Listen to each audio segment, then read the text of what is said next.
আসসালামু আলাইকুম ভাই লোক। আজকের ভিডিওটি হচ্ছে সম্পূর্ণ পর্তুগাল নিয়ে। যেহেতু বিগত দিনে আমার ভাই ব্রাদাররা কিছু ফাইল জমা দিয়েছে, ওনাদের অভিজ্ঞতাগুলো আপনাদের সাথে শেয়ার করব। কারণ পর্তুগালে ভিএফএসে বর্তমান যে নিয়মটা পরিবর্তন হয়েছে, আগের নিয়ম থেকে বর্তমান নিয়ম কিছু চেঞ্জেস আছে, সেটা আমি আপনাদেরকে বলবো। প্রথম কথা হচ্ছে যে আমার কিন্তু আগে যে সকল ভাই ব্রাদাররা পর্তুগালে ভিএফএস ফেস করে ভিসা পেয়ে অলরেডি চলে গিয়েছেন, বা যারা আপনার ভিএফএস ফেস করে ভিসা প্রত্যাশী, ওনাদের অভিজ্ঞতাটা ছিল একরকম। আর এই বিগত 2 দিনে যারা জমা দিয়েছেন, ওনাদের অভিজ্ঞতাটা ছিল ভিন্ন রকম। এটা সমসাময়িক, যেহেতু আমার ভাই ব্রাদাররা রিসেন্টলি জমা দিয়েছেন, তো রিসেন্টলি যেটা ঘটতেছে আমি সেটা আপনাদের সাথে শেয়ার করবো। যারা ভবিষ্যতে জমা দিবেন দিল্লি বিএফএসে পর্তুগালের জন্য D1 ক্যাটাগরির জন্য, আপনাদের কাজে দিবে। যেমন এখানে কিছু কিছু হিডেন কস্ট চলে আসে, যেটা আপনার এজেন্ট বা এজেন্সি আপনাকে বলবে না। তো সেই জন্য আগাম প্রস্তুতি নিয়ে রাখবেন যে আপনি ধরেন ভিএফএসের ফি যেটা 19,314 টাকা, 14 রুপি, ইন্ডিয়ান রুপি, যে ফিটা আপনি যে টাকাটা ভিএফএসে দিবেন, এই টাকাটার পাশাপাশি আপনি কিছু টাকা বাড়তি টাকা আপনি নিয়ে যাবেন। কারণ আমার ভাই ব্রাদার যারা, ওনারা মাত্র 24 দিনের মধ্যে ওনারা অ্যাপয়েন্টমেন্ট পাইছেন, তারপরে ওখানে যাওয়ার পরে কিছু টাকা বেশি নেওয়ার কারণে ওনারা কিন্তু মনক্ষুণ্ণ হয়ে গেছেন। অথচ দেখেন, আমি কিন্তু আমার কিছু ভাই ব্রাদার আছে, ওনাদেরও আগে ফাইল নেওয়া, ডেট পাচ্ছি না, এগুলো সব জুনে জমা হবে, জুনে জমা করতে পারবো। কিন্তু ওনারা 24 দিনের মাথায় পেয়ে ওনারা অসন্তুষ্ট। দেখেন, আপনার এজেন্সি কিন্তু সব কিছু আপনাকে বলবে না। যেমন ভিএফএসে আপনি যখন এন্ট্রি মারবেন, ঢোকার সাথে সাথে কিন্তু ভিএফএস কর্তৃপক্ষ 500 রুপি করে ইন্ডিয়ান রুপি নেয়। এটা হচ্ছে তারা তাদের মতো করে নেয়, এটা কোনো কারণ নাই, কোনো ব্যাখ্যা নাই। এটা আপনার এজেন্সি বলবে না, কারণ এটা যেহেতু নিয়মের মধ্যে নাই, নিয়মের বাইরে টাকাটা নিচ্ছে, সেখানে গিয়ে কিন্তু আপনি তাদের সাথে লড়াই ঝগড়া করতে পারবেন না। তো এই টাকাটা আপনার এজেন্সি আপনাকে বলবে না, সেজন্য আপনি এই 500 ইন্ডিয়ান রুপি সেটা বাড়তি নিয়ে যাবেন। আর যেটা বিএফএসে যাওয়ার পরে আপনি যখন ফাইল যেখানে জমা দিবেন, যে ডিপার্টমেন্টে আপনি ফাইলটা জমা দিবেন, সেখানে তারা 19,314 টাকা আপনার কাছ থেকে, 14 ইন্ডিয়ান রুপি আপনার কাছ থেকে নিয়ে যাবে। তো এখানে কি থাকবে, এখানে মাত্র 12,040 ইন্ডিয়ান রুপি হচ্ছে ভিসা ফি। দেখেন, 12,040 ইন্ডিয়ান রুপি, এটা হচ্ছে ভিসা ফি। অথচ এই ভিসাটা বাংলাদেশি টাকা, এই টাকাটা কনভার্ট করলে কত হবে আপনার? 15,000 বা 16,000 টাকা হবে। আর এয়ার টিকিট বা ম্যান পাওয়ার মিলে না হয় সর্বোচ্চ ওই দেশ থেকে ভিসাটা কিনলে এই ভিসার দাম না হয় 6 লাখ, 7 লাখ, 8 লাখ টাকার উপরে হওয়ার কথা না। কিন্তু আমাদের বাংলাদেশিরা সিন্ডিকেট করে এই ভিসার দাম আপনার 25 লাখ টাকার কম বেশিতে নিয়ে ঠেকাইছে। দেখেন, আমরা বাঙালির পিছন দিয়ে, বাঙালি হয়ে বাঙালির কত বড় ক্ষতি করতেছি, মানে এত উচ্চ মূল্যে নিয়ে গেছে ভিসার দামটা। তো 12,040 রুপি হচ্ছে ইন্ডিয়ান রুপি হচ্ছে আপনার ভিসা ফি। আর 3,424 ইন্ডিয়ান রুপি হচ্ছে যারা ভিএফএস আপনি ফাইল জমা দিবেন তাদের সার্ভিস চার্জ। আর 3500 রুপি হচ্ছে প্রিমিয়াম সার্ভিস, মানে আপনি যে ওখানে ফাইলটা জমা দিবেন, সারাদিন থাকবেন বা 5-6 ঘন্টা যেটা থাকবেন, আপনি চাইলে এই প্রিমিয়াম সেবাটা নিলে আপনি চাইলে ওখানে আপনি জুস, আপনার চিপস, মানে আপনি নাস্তা পানি যেটা খাওয়ার তারা রাখছে, আনলিমিটেড খাবার খেতে পারবেন। ভাত না, মানে ফাস্টফুড আইটেমের যেটা বা বেভারেজ আইটেমের যেটা, এটা আপনি আনলিমিটেড খেতে পারবেন। আপনার ইচ্ছা, আপনি জুস যতটা ইচ্ছা ততটা খাইতে পারেন, আপনি কোল্ড ড্রিঙ্কস যতটা ইচ্ছা ততটা খাইতে পারেন, আপনি কেক যত পিস ইচ্ছা তত পিস খাইতে পারেন, আপনি চিপস যত পিস ইচ্ছা তত পিস খাইতে পারেন। এইটার জন্যই এই সেবাটা ওরা দিবে বিদায়, ননস্টপ বা ঠান্ডা পানি আপনাকে খাওয়াবে। এটার জন্য তারা প্রিমিয়াম সার্ভিসের জন্য তারা 3500 ইন্ডিয়ান রুপি নিয়ে যাবে। আর তাদের আরেকটা SMS চার্জ বাবদ আরেকটা 350 রুপি। এই টোটাল এই 4 ক্যাটাগরির বিলটা মিলেই কিন্তু আপনার 19,314 ইন্ডিয়ান রুপি হয়। তো আপনারা যারা ভিএফএসে ফাইল জমা দিতে যাবেন পর্তুগাল D1 ক্যাটাগরির জন্য, আপনারা এই রুপিটা আপনারা খুচরো করে নিয়ে যাবেন। কারণ ওখানে আমার ভাই ব্রাদার যারা জমা দিয়েছেন, ওনারা অভিজ্ঞতা শেয়ার করছেন যে খুচরো টাকার জন্য আপনার দেখা গেছে অনেক সময় বাকবিতণ্ডতা পর্যন্ত হয়ে যাচ্ছে। তো আপনারা ঢোকার আগে আপনারা 19,000, আবার আমি বলছি 19,314 রুপি, আপনি এটা পুরো টাকাটা আপনি ক্যাশ নিয়ে যাবেন এবং খুচরা করে নিয়ে যাবেন। কারণ আপনি ওখানে গেলে আপনাকে ভাঙতি টাকা দিতে হিমশিম খাবে বা ভাঙতি টাকা দিবে না, তো সেটা নিয়ে যাওয়াটাই বেটার। আর 500 ইন্ডিয়ান রুপি যেটা এক্সট্রা, সেটা আপনি নিয়ে যাবেন, কারণ ওখানে ওরা ঢোকার সময় আপনার কাছ থেকে সেটা নিস্তালায় সেটা নিয়ে নেবে। তো এই তো গেল আপনার, এই হলো অবস্থা। আর এখানে আমার ভাই ব্রাদাররা যেটা বললেন যে ওনাদেরকে নতুন করে ওনাদের ছবি তুলছে, মানে যখন ফাইলটা পুরো জমা দেওয়া হয়ে গেছে, জমা দেওয়ার পরে পেমেন্টটা ক্লিয়ার করে দেওয়ার পরে ওনাদেরকে যখন মানি রিসিপ্ট দিয়ে দিয়েছিল, রিসিপ্ট দেওয়ার পরে ওনাদের ফাইলটা আবার ফাইনালি ওনারা জমা নিতে গিয়ে ওনারা ছবি তুলছে। যে ছবি তোলার নিয়মটা কিন্তু আগে ছিল না, আগে ছবি তুলতো না। এখন যেহেতু আমার ভাই ব্রাদাররা জমা দিয়েছেন, ওনারা বলছেন ছবি তুলছে, তার মানে আপনারা প্রস্তুতি নিয়ে নেবেন। যারা ভিএফএসে ফাইল জমা দিতে যাবেন, একটু যারা শেপ টেপ করবেন, একটু পরিপাটি হয়ে যাবেন, যেহেতু আপনার ছবিটা তুলবে ওখানে। আগে কিন্তু ছবি তুলতো না, সেজন্য আগে পরিপাটি হয়ে গেল কি আর না গেল কি। আর আরেকটা জিনিস হচ্ছে, আপনি বিএফএসে যখন যাবেন সেখানে ফাইল জমা দিতে যাবেন, আপনি চাইলে আপনার ফটোকপি তারপর এগুলো আপনি ভিতর থেকে করতে পারবেন, কারণ যেহেতু আপনার কাছ থেকে প্রিমিয়াম সেবা নিয়ে নিচ্ছে, ছবিটাও আপনি ভিতর থেকে তুলতে পারবেন। একটা তো ছবি তুলে হচ্ছে আপনার বায়োমেট্রিক ছবি তুলে, ওটা সফট কপি তুলে ওনারা ফাইলের সাথে, আর আরেকটা হচ্ছে আপনার যে ভিসা অ্যাপ্লিকেশান ফর্মে যে 2টা ছবি লাগায় আপনার হার্ড কপি, ওই 2টা ছবিও আপনি বাইরের থেকে না তুলে আপনি ওখানে ভিতরে গিয়ে তুলতে পারবেন, কারণ এটা যেহেতু ওরা যেহেতু 3500 ইন্ডিয়ান রুপি আপনার কাছ থেকে ওই প্রিমিয়াম সার্ভিসের সেবাটা নিয়ে টাকাটা নিয়ে নিচ্ছে, রুপিটা নিয়ে নিচ্ছে, তো আপনি এই সেবাটা আপনি ওখানে ভিতর থেকে আপনি নিতে পারবেন চাইলে। তো এখানে একটা জিনিস হচ্ছে পুলিশ ক্লিয়ারেন্সের বিষয়ে, যে বিষয়টা অনেকেই পুলিশ ক্লিয়ারেন্স নিজেরা সাথে করে নিয়ে যান, তো সাথে করে নিয়ে গেলে কিন্তু দেখা গেছে যে ইমিগ্রেশন আপনাদেরকে অনেক প্রশ্ন করে, অনেকে ভুলভাল উত্তর দিলে বা কাগজপত্র ঘাটায় আপনার যাচাই বাছাই করতে গেলে বা আপনার কাগজপত্র দেখতে গেলে ওখান থেকে যদি পুলিশ ক্লিয়ারেন্সটা দেখে যায়, তাহলে ইমিগ্রেশন থেকে কিন্তু আপনাকে ইন্ডিয়াতে ঢুকতে না দিয়ে আপনাকে বাংলাদেশে ফেরত পাঠিয়ে দিতে পারে, কারণ আমরা অনেকেই বেশিরভাগ ক্ষেত্রে মেডিকেল ভিসা নিয়ে যাই, মেডিকেল ভিসা নিয়ে একটু অ্যাম্বাসি ফেস করতে পারবেন না, এটা ভিসা রুলের প্রতিবন্ধী, আপনি ভিসাটাকে মিস ইউজ করতেছেন, সেজন্য ইমিগ্রেশন অফিসার চাইলে আপনাকে ডিফল্ট করে বাংলাদেশে ব্যাক করে দিতে পারে। সেজন্য অনেক এজেন্সি আছেন যে পুলিশ ক্লিয়ারেন্সটা ওনারা নিজেরাই আগে থেকে জমা নিয়ে নেন, ওনারা পরবর্তীতে ডিএচএলের মাধ্যমে বা এজেন্টের মাধ্যমে সেটা পাঠিয়ে দিয়ে, সেটা দিল্লিতে পাঠিয়ে দিয়ে ওনারাই নিজেদের দায়িত্বে অ্যাটাস্টেড করে ওনারা রেখে দেন। তো দেখা গেছে যে এজেন্সি বাদে কেউ আপনার 5,000 টাকা নেয়, কেউ 3,000 টাকা নেয়, কেউ 10,000 টাকা নেয়, কেউ 15,000 টাকা নেয়, এটার কোনো নির্দিষ্ট রেট নাই, যে যার কাছ থেকে যেটা নিতে পারে সেটা নেই। তবে আপনারা কেউ যদি নিজে থেকে যদি পুলিশ ক্লিয়ারেন্সটা অ্যাটাস্টেশন করেন, আপনারা চাইলে দিল্লিতে বাংলাদেশ যে দূতাবাস আছে সেখানে গিয়ে সশরীরে আপনারা পুলিশ ক্লিয়ারেন্স অ্যাটাস্টেড করতে পারবেন, সেটা 1 দিনও করতে পারবেন অথবা 3 দিনও করতে পারবেন, অর্থাৎ 3 দিন মেয়াদ, মানে 3 দিন পরে যেটা ডেলিভারি দিবে এটা আপনারা অ্যারাউন্ড 1400 রুপি থেকে 1500 রুপি বা 1450 রুপির মধ্যে থাকে। আর যারা 3 দিনে জমা নেবেন সেটা, আর যেটা আপনারা 1 দিনে জমা নেবেন এটা মোটামুটি 2350 রুপি থেকে আপনার 2450 রুপি বা 2500 রুপির মধ্যে থাকে। তবে এই টাকাটা আপনি লেনদেন করতে হবে কার্ডে। আপনি মনে রাখবেন যে আপনি বাংলাদেশ দূতাবাসে আপনার পুলিশ ক্লিয়ারেন্স সিল মারাইতে গেলে সেখানে যে পেমেন্টটা করবেন এটা কার্ডে দিতে হবে। আমি যেটা বললাম যে আপনি চাইলে 3 দিন পরে ডেলিভারি নিতে পারবেন, সেটা 1400 রুপির আশেপাশে। আর যেটা আপনি 1 দিনে নেবেন ইনস্ট্যান্ট, সেদিনটা হলো আপনার 2300, 2400, 2500 রুপি এরকম আশেপাশে। এই টাকাটা আপনি নিয়ে আপনি ডলারের আপনি কার্ডের মাধ্যমে পেমেন্ট করবেন। তো এখানে অবশ্যই আপনি যদি ধরেন সকাল আপনি 10টা থেকে 12টার মধ্যে যদি আপনি জমা দিয়ে দেন, 2টার পরের থেকে তারা ডেলিভারি দেয় পুলিশ ক্লিয়ারেন্সের ক্ষেত্রে। তো সাথে করে নিয়ে না যাওয়াটাই বেটার, কারণ আপনারা যারা ওই চিন্তা করেন যে আমার টাকা এজেন্সি আমার কাছ থেকে 3,000 টাকা নিয়ে যাবে বা 5,000 টাকা নিয়ে যাবে, সেটাকে বড় মনে করেন। তো সেটাকে বড় না মনে করে নিজে না করে আমি মনে করি এজেন্সিকে দিয়ে দেওয়াটাই বেটার, কারণ আপনি বাংলাদেশ দূতাবাসে যাবেন, হোটেলে যে হোটেল উঠবেন সেখান থেকে যাবেন, আসা যাওয়া গাড়ি ভাড়া এগুলো মিলে আবার দেখা গেছে যে আপনার জন্য বাড়তি একটা হ্যাসেল হয়ে যাবে বা বাড়তি একটা ঝামেলা হয়ে যাবে। তো সেই জন্য আপনি একটু টাকা বেশি লাগলেও এজেন্সিকে দিয়ে দেবেন, এজেন্সি সেটা করে নেবে। তবে একটা জিনিস মনে রাখবেন, আপনার এজেন্সিকে দিয়ে দিলেও এজেন্সির উপরে পুরো নির্ভরশীল না হয়ে আপনি অ্যাটলিস্ট যেদিন আপনার জমা সেদিন থেকে আপনি অন্তত 3 থেকে 4 দিন 5 দিন আগে আপনি ডকুমেন্টগুলো কালেক্ট করার চেষ্টা করবেন বা পুলিশ ক্লিয়ারেন্স কালেক্ট করার চেষ্টা করবেন। কারণটা কি, আমার সাথে আমার যে ইয়েগুলো আছে আপনাদের, কারণ এটার একটা কারণ আছে। এটার কারণটা হচ্ছে আপনারা যারা, যেমন আমি আগে যখন আপনার রোমানিয়ার ডকুমেন্ট জমা করাইতাম দিল্লিতে, বা আমি আগে আপনার ক্রোয়েশিয়ার বা পোল্যান্ডের ডকুমেন্টগুলো জমা করাইতাম দিল্লিতে, একদম ফাইনাল সময়ে গিয়ে দেখা গেছে যে দিল্লির প্রসেসিং এজেন্টরা বলতো যে ভাই আপনি আপনার মতো করে এম্বাসিতে চলে যান, আপনি সকালবেলা যেদিন জমা সেদিন সকালবেলা আমি গিয়ে বা আমার স্টাফ গিয়ে আপনাকে ডকুমেন্টগুলো বুঝাই দিবে। তখন কী হয় জানেন, একদম ফাইনাল সময় দেখা গেছে যে যখন ডকুমেন্ট বুঝাই দিতে যায়, তখন এম্বাসিতে কিছুক্ষণ পরে তার জমা, কিন্তু দেখা গেছে যে পুলিশ ক্লিয়ারেন্স নাই বা আদার্স অন্য কোনো ডকুমেন্ট নাই বা ইন্স্যুরেন্স নাই, তো এইগুলো ঝামেলা হয়ে যায়। সেজন্য আপনারা এই ধরনের ঝামেলাগুলো এড়ানোর জন্য আপনারা চেষ্টা করবেন 2 দিন বা 3 দিন আগে প্রপার সব ডকুমেন্টগুলো রিসিভ করে নিজেদের কাছে রেখে দেওয়ার জন্য। তাহলে আপনি ঝামেলা করবেন না। কারণ আমার যে ভাই ব্রাদাররা জমা দিয়েছেন, ওনারা দেখেছেন যে ওনাদের কিছু ভাই ব্রাদার আপনার ঢুকে গেছে, জমা দিচ্ছিল, কিন্তু পুলিশ ক্লিয়ারেন্স আপনার এম্বাসি থেকে অ্যাটেস্টেড হয়ে এজেন্টে ভুল করে করায় নাই বিদায় ওনারা কিন্তু ঝামেলা করে গেছিলেন।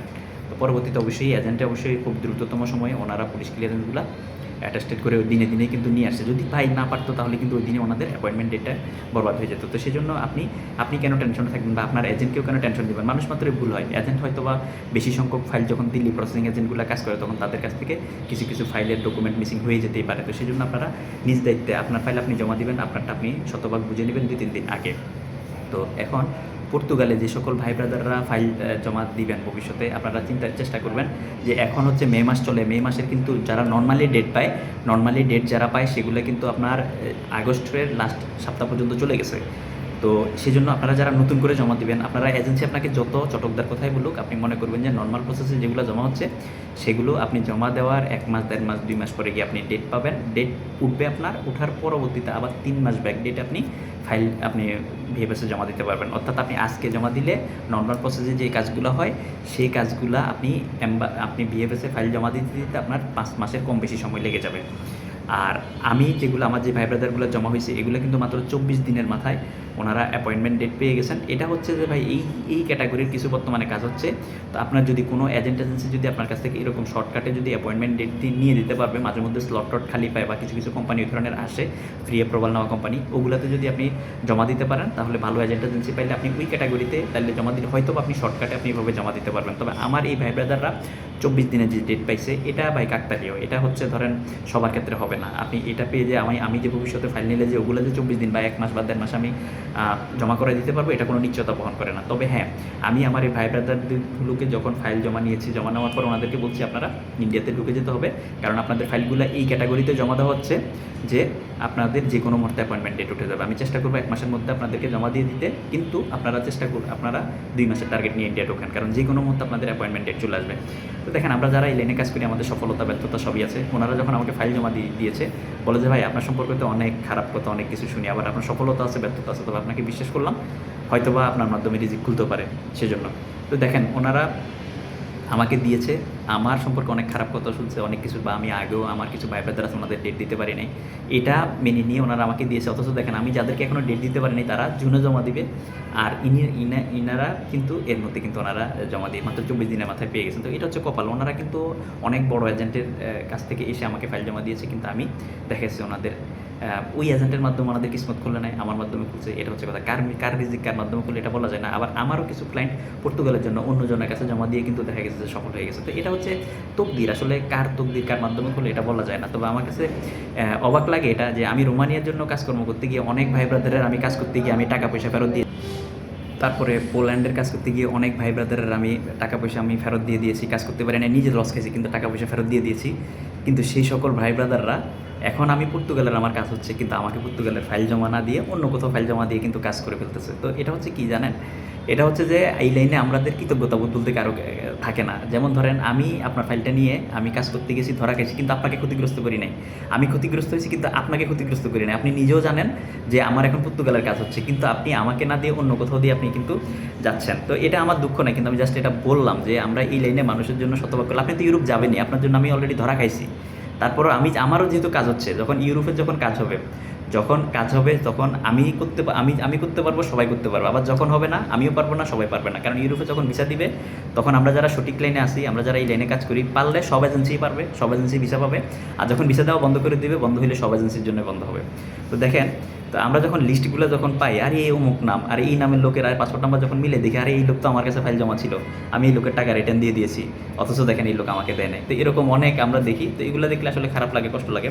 কারণ ভাই, আমরা যখন যে দেশে যখন ভিসা দিবে, সফল হইলে সবাই একসাথে সফল হবো, আবার ব্যর্থ হইলে সবাই একসাথে ব্যর্থ হবে। এটাই হচ্ছে ইউরোপের কাজের নিয়ম। একটা দেশে কন্টিনিউয়াসলি ভিসা দিবে, আবার ধাম করে বন্ধ করে দিবে, আর বন্ধ করে দিলে আমরা সবাই ধরা। যেমন এখন পর্তুগালের কাজ হচ্ছে, এখন আমরা যারা এই লেনে কাজ করতেছি সবাই কিন্তু পর্তুগালের টুকটাক কম বেশি কাজ সফলতা আনতে পারতেছি, কিন্তু আবার যখন ধাম করে পর্তুগাল বন্ধ করে দিবে, তখন কিন্তু আমরা যারা যতই ভালো কাজ করি না কেন সবাই কিন্তু ধরা থাকবো। তো যাই হোক, এটা মনের আবেগবশত কথা বলে ফেললাম। তো যে সকল ভাই ব্রাদারদের ইঙ্গিত করে বললাম, মামা ভাগ্নেদের ইঙ্গিত করে বললাম, আপনারা মনে কষ্ট নিয়েন না। কারণ এই লাইনে যখন কাজ করবেন, এই লাইনে আমরা সবাই কিন্তু রসুনের এক কোষ একটা জায়গায় কাজ করি। দেখবেন যে ঘুরে ফিরে আপনি যাকে ফাইল জমা দেবেন, পাসপোর্ট নাম্বার থাকবে, এগুলো কিন্তু আমরা বুঝতে পারি আসলে কোথায় জমা দিয়েছেন, কী অবস্থা। তো যাই হোক, শুভকামনা রইল আমার এই ভাইগুলোর জন্য। ওনারা শর্টকাটেই ওনারা জমা দিয়ে দিয়েছেন, ওনাদের স্বপ্ন পূরণ হচ্ছে। আর যে সকল ভাই ব্রাদাররা অপেক্ষমান আছেন আমার, আপনারা আশা করি জুনের মধ্যে আপনারা ফাইল জমা দিয়ে দিতে পারবেন। টেনশনের কিছু নাই, কারণ যখন ভিসা দেয়, যে ভিসা দিলে আমিও করতে পারবো, অন্যরাও করতে পারবে। তো এটা হচ্ছে কথা। আর আমার পুরাতন ভাই ব্রাদার যারা আছেন, যদি বাজেট নিয়ে সমস্যা না থাকে, পর্তুগালের জন্য ট্রাই করতে পারেন। আপনারা পর্তুগালের জন্য ট্রাই করলে আপনাদের জন্যই ভালো।